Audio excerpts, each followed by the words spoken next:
অবশেষে যুদ্ধবিরতির কার্যকর হলো। ইরান মেনে নিয়েছে, যুক্তরাষ্ট্রও মেনে নিয়েছে।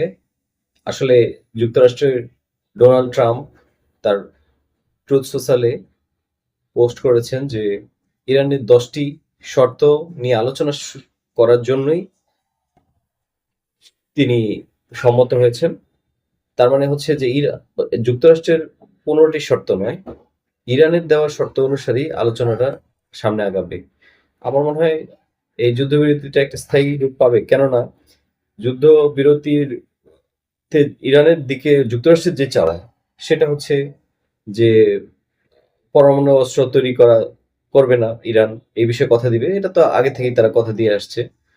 তারপরে আহ, ইরানের চাওয়া আমেরিকা যেন তার ক্ষতিপূরণ দেয়। হ্যাঁ, ক্ষতিপূরণ দিবে। তার তেলের যে পরিশোধনের ইনফ্রাস্ট্রাকচার নষ্ট হয়েছে, আমেরিকা বলবে যে ঠিক আছে, তোমরা করো, আমাদের কোম্পানির কাছে বিক্রি করো তেল। ওরা লাভ করে যে টাকাটা, লাভের টাকাটা নিল না, তাহলেই তো হয়ে যায়।